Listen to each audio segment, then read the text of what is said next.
బంగారం, బ్యాంకులు, ఇతర ప్రైవేటు సంస్థల్లో ఉన్న విడిపించి కొనబడను. కొమ్మూరి గోల్డ్, ఆంధ్ర మరియు Telangana. Hello all, Bigg Boss season 8 ఆ ఫైనల్ లిస్ట్ అయితే వచ్చేసింది. చాలా మంది ఆల్మోస్ట్ చెప్పేశారు, అంటే అందులో ఎంతమంది ఉన్నారు ఏంటి అని. బట్ వాళ్ళందరూ యాక్యురేట్గా చెప్పలేదు, ఎంత పర్సెంట్ ఉండొచ్చు, ఎవరు ఉండొచ్చు అన్నట్టుగా కొద్దిగా అటు ఇటుగా చెప్పారు. బట్ మనం అయితే ఒక ఫైనల్ లిస్ట్తో 100% ఎవరైతే ఉంటారో వాళ్ళ లిస్ట్ అయితే మనం తీసుకొచ్చేసాం. ఇంకొకటి, ఈ సీజన్ హోస్ట్గా నాగార్జున గారు ఉంటారా ఉండరా అని చాలా మందికి డౌట్గా కూడా ఉంది. సో దాని గురించి కూడా డిస్కస్ చేసుకుందాం. ఈసారి వచ్చిన వాళ్ళందరూ అంటే సినిమా నుంచి ఎంతమంది వచ్చారు, ఇన్స్టా ఇన్ఫ్లుయెన్సర్ నుంచి ఎంతమంది వచ్చారు, యూట్యూబ్ నుంచి ఎంతమంది వచ్చారు, అట్లాగే కామన్ కేటగిరీ నుంచి ఎంతమంది వచ్చారు. సో వాటి గురించి కూడా డిస్కస్ చేసుకునే ప్రయత్నం అయితే చేద్దాం. సో ఫస్ట్ అయితే ఆదిత్య ఓం నీకు బాగా తెలిసే ఉంటుంది. లాహిరి మూవీ నుంచి కొంచెం నాకు తెలిసి ఫేమ్ అయ్యాడు. తర్వాత నాకు తెలిసి మూవీస్ కూడా రాలేదు అంటే ఇంకా అదే నాకు తెలిసి మర్చిపోయారు అందరూ. సో ఈసారైనా సరే ఈ షోతో అతనికి కొద్దిగా. కానీ రీసెంట్లీ ఒక ఇన్స్టాలో పోస్ట్ పెట్టాడు, అంటే నేను కరుమరుగు అయిపోలేదు మూవీస్ నుంచి, కానీ బ్రేక్ తీసుకున్నాను, ఇప్పుడు మళ్ళీ నేను వస్తున్నాను అని చెప్పేసి. అంటే దాని అర్థం అతనికి ఆఫర్స్ రాలేదనే కదా. ఆఫర్స్ వచ్చి ఉంటే అంటే ఇన్స్టాలో సపరేట్ పోస్ట్ ఒకటి పెట్టాడు అనమాట. నాకు తెలిసి అయితే తన ఎనర్జీ లెవెల్స్ బాగున్నాయి, ఓకే ఇప్పుడు కూడా బాగున్నాయి. ఎందుకంటే కొన్ని ఇన్స్టా రీల్స్ మనం కనుక చూసుకుంటే పేజ్ లో కూడా చూసా, చాలా ఎనర్జీ లెవెల్స్ బాగున్నాయి. అండ్ తను ఏంటంటే గేమింగ్ కి నాకు తెలిసి గేమ్స్ ఆడిస్తారు కదా ఇప్పుడు బిగ్ బాస్ లో, టాస్క్లు ఉంటాయి, అది చాలా బాగా వర్కౌట్ అవుతుంది తను కానీ కరెక్ట్ గా ఆడితే సెట్ అవుతుంది ఖచ్చితంగా. అంటే ఈ షోతో అయినా సరే ఆయనకి ఒక బ్రేక్ వచ్చే అవకాశం అయితే ఉన్నది. అంటే దీని తర్వాత నాకు తెలిసి అంటే ఒక వన్ ఆఫ్ ద టాక్ ఏంటంటే బిగ్ బాస్ లో పార్టిసిపేట్ చేసి బయటకు వచ్చిన వాళ్ళకి మా టీవీ ఎక్కువ ఛాన్సెస్ ఇస్తుంది, లైక్ సీరియల్స్ లో కానీ షోస్ లో కానీ. దీంతో ఒక బ్రేక్ వస్తుంది, ఇంకా ఎక్కువ షోస్ లో హోస్ట్ గానో లేకపోతే కంటెస్టెంట్ గానో ఏదో ఒక అవకాశం వస్తుంది నాకు తెలిసి తనకి, ఓం గారికి. ఇంకొకటి ఏంటంటే అంటే ఓం గారు ఇంకా ఓకే బ్రేక్ రావడం కూడా మనం కోరుకుందాం. సో సెకండ్ పర్సన్ సోషల్ మీడియాని షేక్ ఆర్జే శేఖర్ బాగా ఈ మధ్యలో నాకు తెలిసి ఆయన ట్రెండ్ అయినంతగా ఇంకెవరు ట్రెండ్ కాలేదు.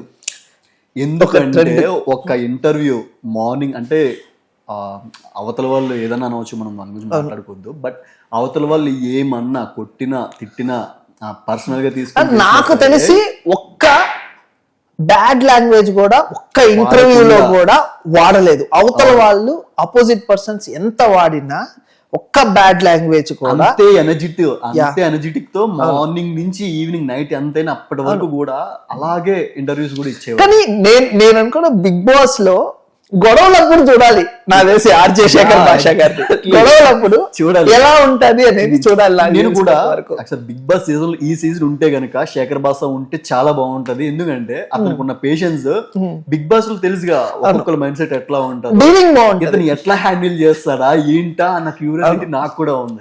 సో ఇది చూడాలి శేఖర్ భాష గొడవలప్పుడు. ఏదైనా అంటే టాస్క్లు ఇస్తారు, ఎట్లా అంటే వేరే వాళ్ళకి తెలియకుండా వీళ్ళు చేయాలన్నమాట ఆ టాస్క్లు. అప్పుడు కూడా శేఖర్ భాష గారు ఎలా చేస్తారా అనేది నాకు నిజంగా చాలా క్యూరియాసిటీగా ఉన్నది. అండ్ ఇంకోటి ఏంటంటే ప్రూఫ్స్. ఇప్పుడు నేను ఇప్పుడున్న సిచ్యువేషన్ లో ప్రతి ఒక్క ప్రూఫ్ ఇదిగో ప్రూఫ్ అని పట్టుకొస్తాను. ఇంకొకటి నాకు తెలిసి ఒక సిఐడి ఆఫీసర్ కూడా దొరకని ఆధారాలు అట్లా ఇప్పుడున్న కేసులో అంటే సమ్ పర్సన్ ఎవరైతే ఏదైతే ఒక క్వశ్చన్ వేస్తుందో దానికి ఆధారాలు తీసుకొచ్చి ఇదిగో నువ్వు ఇప్పుడు బిగ్ బాస్ లో ఎవరు తప్పు చేసినా ఇదిగో నా దగ్గర ప్రూఫ్ ఉంది, నువ్వు ఆ రోజు ఇట్లా అన్నావు కాబట్టి చెక్ చేసుకో. ఎట్లా మెమరీ పవర్ కూడా చాలా బాగుంది శేఖర్ భాష గారికి నేను చూసినంత వరకు. ఆర్జేగా కూడా వర్క్ చేస్తున్నాడు కదా. అండ్ థర్డ్ పర్సన్ వచ్చేసి నిఖిల్ మా టీవీలో కిలాడి గర్ల్స్ అండ్ కిలాడి గర్ల్స్ తో కిలాడి బాయ్స్ అనే షోలో కూడా ఉన్నాడు. చాలా ఎనర్జెటిక్ పర్సన్. అంటే సేమ్ గా నాకు తెలిసి ఇతను పెద్దగా మన తెలుగు ఆడియన్స్ కి తెలియకపోవచ్చు కానీ బట్ మా టీవీలో ఆ షో కంటిన్యూస్ గా వాచ్ చేసే వాడికి ఖచ్చితంగా గేమ్స్ లో మాత్రము చింపేశాడు. ఫిజికల్ టాస్క్ లో మెయిన్ గా మేబీ అతన్ని అందుకే బిగ్ బాస్ కంపల్సరీ చేసి ఉండొచ్చు. మేబీ ఫిజికల్ టాస్క్ లో మెయిన్ గా చింపేశాడు, అదిరిపోయింది. తన గేమింగ్ మెథడ్స్ గానీ ఆడే విధానం గానీ చాలా బాగున్నది. 4th వచ్చేసి విష్ణుప్రియ. యా, టీవీ అంటే లైక్ చాలా మంది ఇప్పుడు అంటే ఒక టైంలో ఆమె కాంట్రవర్సీలో కూడా కాంట్రవర్సీలో వెళ్ళినా సుధీర్ గారి పక్కన చేయడం అంటే మామూలు విషయం కాదు. ఎందుకనంటే అతను టీవీ అంటే బుల్లితెర మీద ఖచ్చితంగా సుధీర్ గారికి ఒక ఫ్యాన్ బేస్ ఉన్నది. ఏ కామెంట్స్ చూసినా గానీ జై సుధీర్ జై షో సుధీర్ చూసినా అలాంటి వ్యక్తి దగ్గర పక్కన చేయడము అని అంటే చాలా గట్స్ ఉండాలి. ప్లస్ వచ్చేసి బట్ ఆ ధైర్యం ఓకే, ఉండాలి. నాకు తెలిసి బిగ్ బాస్ లో ఆఫర్ రావడం ఆమెకి ఒక అండ్ బోల్డ్ పర్సన్ కూడా, చాలా బోల్డ్ పర్సన్. ఓకే, తన డ్రెస్సింగ్ స్టైల్ మీద గానీ అవును. లేకపోతే చాలా బోల్డ్ పర్సన్ మాటల విధానం గానీ అంటే పాపం చూడాలి. విష్ణుప్రియకి ఎంత సోషల్ మీడియా యాక్టివ్ గా ఉన్నా, నెక్స్ట్ షోస్ లో యాక్టివ్ గా ఉన్నా సరే సినిమాల్లో పెద్దగా ఆఫర్స్ రావట్లేదు. సో ఈ బిగ్ బాస్ తో అన్న ఆమెకి బ్రేక్ నాకు తెలిసి ఒక సాంగ్ తో కూడా బాగా హిట్ అయింది. అది ఒక సాంగ్ ఒక సాంగ్ జారు మిట్ ఏదో సంథింగ్ జారు జారు ఏదో ఉంటుంది, ఏదో మొత్తానికి ఆ సాంగ్ తో కూడా మంచి హిట్ అందుకుంది. అండ్ వచ్చేసి ఈ బిగ్ బాస్ లో కూడా నాకు తెలిసి బాగా బలిష్టంగా ఉంటుంది కాబట్టి నాకు తెలిసి కొంచెం ఫిజికల్ టాస్క్ లో కూడా బాగా ఆడొచ్చు, బాగా ఆడొచ్చు కూడా నాకు తెలిసి. నెక్స్ట్ పర్సన్ వచ్చేసి 5th కంటెస్టెంట్ అభయ్ నవీన్. అబ్బాయి నవీన్ అతను పెళ్లి చూపుల్లో ఫ్రెండ్ క్యారెక్టర్ రీసెంట్ గా మంచి సైడ్ క్యారెక్టర్ బాగా చేస్తున్నాడు, బాగుంటాడు. సో ఏదో మూవీలో కూడా సైడ్ క్యారెక్టర్ బాగానే చేస్తున్నాడు. ఇంకా అంటే కంప్లీట్ గా ఏదో క్యారెక్టర్ చేసుకుంటూ ఓకే మేబీ ఇతను తీసుకోవడానికి కానీ పెళ్లి చూపుల్లో మాత్రము మంచి ఫేమ్ సాధించాడు తను మాత్రం. అంటే ఒక మంచి క్యారెక్టర్ పడ్డది కూడా మనకి. నెక్స్ట్ వచ్చేసి కయ్యం మాలి గారు, అలీ గారి అసలు తమ్ముడు.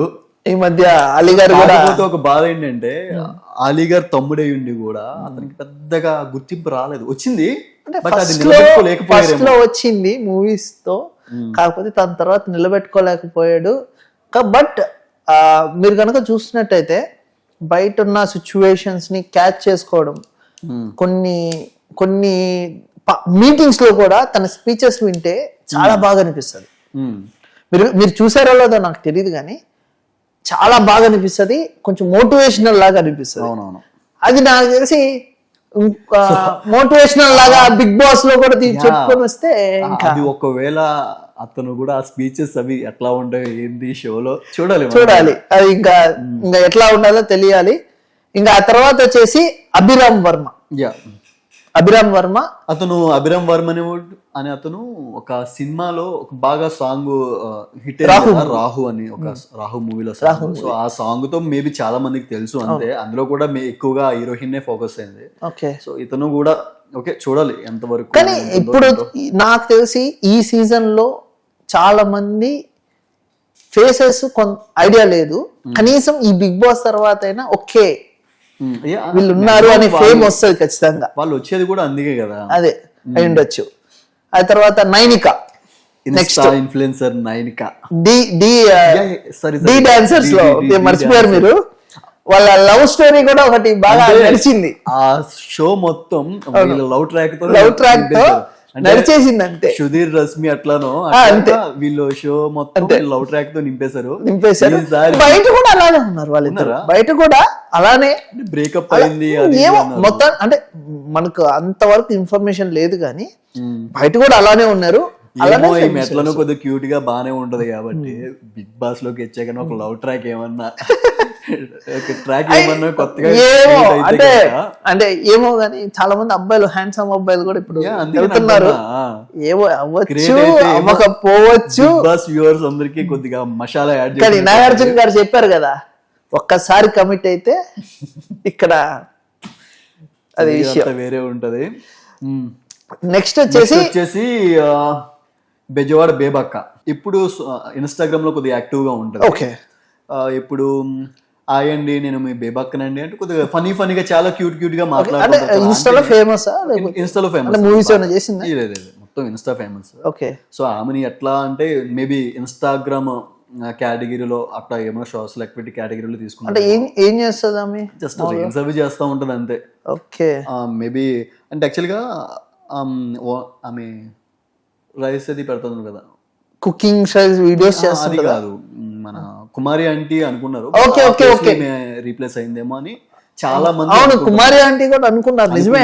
అవును, బట్ ఆ ప్లేస్ లో మేము రీప్లేస్ అయిందేమో అని మేము అనుకుంటున్నాం. Okay, Okay. ఈమె కూడా కొద్దిగా స్ట్రాంగ్ గా గట్టిగా మాట్లాడుతుంది, ఓకే డామినేటింగ్ క్యారెక్టర్, డామినేటింగ్ గా మాట్లాడుతుంది, ఓకే, ఫిమేల్ డామినేటింగ్ డామినేటింగ్ చేస్తా ఉంటుంది. ఈసారి నాకు ఫిమేల్ డామినేటింగ్ క్యారెక్టర్లు ఎక్కువ ఎక్కువ ఉన్నట్టున్నాయి. అనిపిస్తుంది నాకు కూడా. ఏదో ప్లాన్ చేసినట్టున్నారు ఎందుకంటే మంచిగా. విష్ణుప్రియ గాని విష్ణుప్రియ కూడా గట్టిగా మాట్లాడుతుంది. మాట్లాడుతుంది. నెక్స్ట్ సో ఈ అమ్మాయి అయితే తెలియదు కానీ ఈమె చూడాలి, బెజవాడ బేబక్క ఎట్లా ఉంటుందో ఏంటి మనకి చూడాలి. ఇంకోటి యస్మి గౌడ, ఈమె Yeah. Serial actor, TV recent గా షోస్ లో బాగా ఫేమస్ అయింది. ఓకే, షోస్ లో అంటే సుధీర్ తో గానీ ప్రదీప్ కొంచెం లవ్ ట్రాక్స్ నడపడం, రొమాన్స్ ట్రాక్స్. అవును ఉంటాయి. అవును, నాకు తెలిసి ప్రదీప్ తో బాగా హిట్ అయినట్టుంది. లాయర్ సంబంధించిన ఒక క్యారెక్టర్ చేశారు ఒక ఇంటర్వ్యూ, ఒక షోలో.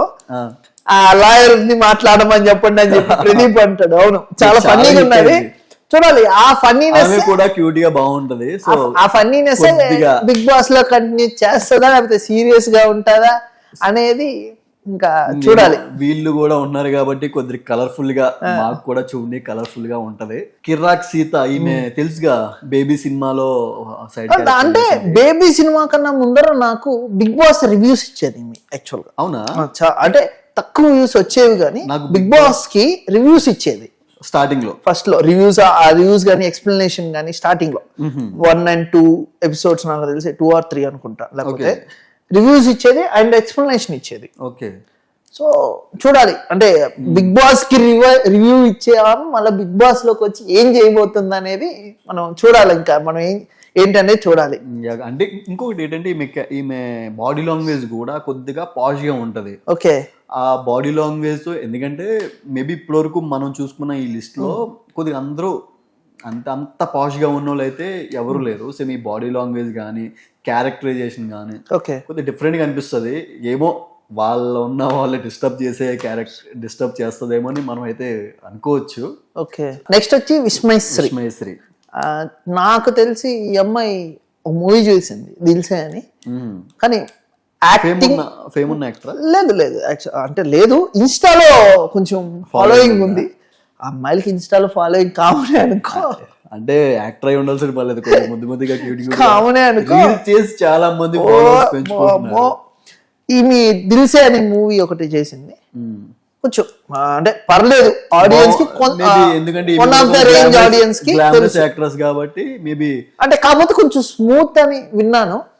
బిగ్ బాస్ లో స్మూత్ ఉన్న వాళ్ళు ఉండాలి, ఎందుకంటే మంది కొద్దిగా ఫైర్ బ్రాండ్ లో ఉన్నారు, కొద్దిగా అంటే వీళ్ళందరి మధ్యలో ఉండగలుగుతుందా అనేది డౌట్ నాకు, చాలా డౌట్. ఇంకొకటి ఈమె హీరోయిన్ అంటే ఇదే కొద్దిగా గ్లామరస్ గా ఉండాలని మన నాగార్జున సార్ గురించి తెలిసిందే కదా, చివరి దాకా ఆగుతారు. నెక్స్ట్ వచ్చేసి రీతు చౌదరి. బిగ్ బాస్ లోకి వస్తుందని చాలా టాక్ ఉంది, కానీ వస్తుంది. కాకపోతే నాకు తెలిసి అంటే మనకున్న ఇన్ఫర్మేషన్ ప్రకారంగా వైల్డ్ కార్డ్ ఎంట్రీ ఉండొచ్చు అనేది ఒక ఊహాగాన నడుస్తుంది, లేదంటే డైరెక్ట్ ఎంట్రీ అయినా ఉండొచ్చు. దాదాపు ఈ వైల్డ్ కార్డ్ ఎంట్రీ ఉండొచ్చు అనే ఒక ఇన్ఫర్మేషన్ ఉన్నది. ఈసారి బిగ్ బాస్ లో చాలా చేంజెస్ చేశారు, అంటే మనకు వచ్చిన ఇన్ఫర్మేషన్ ప్రకారంగా. ఆ చేంజెస్ ని బట్టి ఈమెని వైల్డ్ కార్డ్ ఎంట్రీ ఇవ్వచ్చు అనే ఒక రీతు చౌదరి అనే అమ్మాయి, కానీ కాంట్రవర్షియల్ కూడా అయింది. అండ్ విమర్శత విమర్శత తన డ్రెస్సింగ్ స్టైల్ గురించి. బట్ ఇప్పుడైతే కొంచెం బాగుంది, లో ఎట్లా ఉన్నా కానీ ఇప్పుడైతే కొద్దిగా బాగుంది. ఒక షో కూడా రన్ చేస్తుంది, బాగుంది, పర్లేదు. అండ్ వచ్చేసి నాగమణికంఠ. నాగమణికంఠ ఒక ఇన్స్టా ఇన్ఫ్లుయెన్సర్, ఇంకొకటి వెబ్ సిరీస్ చేశారు, బాగుంటాడు. ప్లస్ వచ్చేసి కొంచెం చూడ్డానికి ఎట్లా అంటారంటే మిల్క్ బాయ్, కొంచెం స్మూత్ తిను. అబ్బాయిల్లో కూడా స్మూత్, కామన్ కేటగిరీ కింద తీసుకున్నా ఆల్రెడీ ఇతను కొంచెం వెబ్ సిరీస్ సర్టన్ మెంబర్స్ కి తెలుసు, పర్లేదు. ఈ లిస్ట్ మొత్తంలో కామన్ కేటగిరీ అనే వాళ్ళు అంతగా ఎవరు అనిపించట్లేదు నాకు. కానీ ఉన్నారు మణికంఠ గారు అయితే నాకు తెలిసినంత వరకు Maybe కొంచెం అతనే కామన్ కేటగిరీ కింద వస్తారు. రావచ్చు. ఆయన ఇవన్నీ కాకుండా ఇంకొక పేరు కూడా బాగా వినిపిస్తుంది. ఎవరు? పాత contestant tasty tasty Teja. Okay, తనని మళ్ళా తీసుకొని వస్తారు అంటే వైల్డ్ కార్డ్ ఎంట్రీనా అని. వైల్డ్ కార్డ్ ఎంట్రీ అసలు ఆ బిగ్ బాస్ ఈసారి ఏం జరగబోతుంది అనేది ఏం అర్థం కావట్లే. పాత వాళ్ళని ఎందుకు తీసుకొని వస్తున్నారు, అసలు ఎందుకు పెడతారు, ఎన్ని రోజులు ఉంచుతారు, అసలు నిజంగానే కంటెస్ట్ చేస్తున్నారా లేదా ఊరికి అట్లా తీసుకొని వచ్చి ఒక 2 weeks ఉంచేసి పంపించేస్తారా, గొడవలు లాంటిది పెట్టించేసి లేదా టాస్క్ లాంటిది చేపించేసి పంపించేస్తారా ఏంటి అనేది ఇంకా అర్థం కావట్లేదు. చూడాలి ఇంకా వీళ్ళు ప్రస్తుతానికి అయితే ఫైనలిస్ట్. అంటే ఇప్పుడు ఫైనల్ కి వచ్చేస్తే నాగార్జున గారు షోకు ఉంటారా ఉండరా అనేది ఒక, అంటే యాక్చువల్ గా రీసెంట్లీ ఎన్ కన్వెన్షన్ హాల్ చేశారు గవర్నమెంట్ ది కానీ ట్విట్టర్ లో కొన్నిసార్లు ట్వీట్ చేయడము, ట్విట్టర్ లో కూడా కొంచెం ట్రెండ్ అయింది ఈ టాపిక్. అంటే నాగార్జున గారిని తీసేయాలి అని చెప్పేసి. కానీ మనకున్న ఇన్ఫర్మేషన్ ప్రకారంగా అయితే ఎవరేమన్నా సరే ఇంకా నాగార్జున గారు అది తీసేదే లేదు, అతనే ఉంటారు.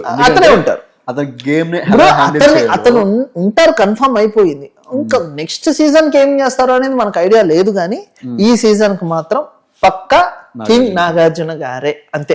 కింగే అంతే. సో మనకు వచ్చిన ఈ ఫైనల్ లిస్ట్ ఏదైతే ఉందో అందులో నేను అనుకునేది ఏంటంటే కొద్దిగా కూల్ గా డీసెంట్ గా హ్యాండిల్ చేసేది శేఖర్ భాష అనుకుంటున్నాను. సో వీళ్ళు కామెంట్ డీసెంట్ గా మీరు కామెంట్ చేయండి. ఇది నేను ఒప్పుకోను, మోస్ట్ అగ్రెసివ్ పర్సన్ ఆయనే అవుతాడు అనుకుంటున్నాను నేనైతే. అవునా? అంటే హ్యాండిల్ చేసేది లేదు, హ్యాండిల్ చేసే పర్సన్ అయినా అగ్రెసివ్ గా ఉన్నా హ్యాండిల్ చేస్తూ అగ్రెసివ్నెస్ మెయింటైన్ చేస్తూ నాకు చేసి తప్పు చేస్తున్నావు అని కంపల్సరీ చెప్తాడే అక్కడికి కూడా వెళ్ళి. అంటే ఇక్కడ నువ్వు తప్పు చేస్తున్నావు నేను చాలా సార్లు చెప్పారు కదా. ఇక్కడ కూడా మీకు కూడా ఈ లిస్ట్ లో ఎవరు బెస్ట్ అనుకుంటున్నారో మీరు ఖచ్చితంగా కామెంట్ చేయండి.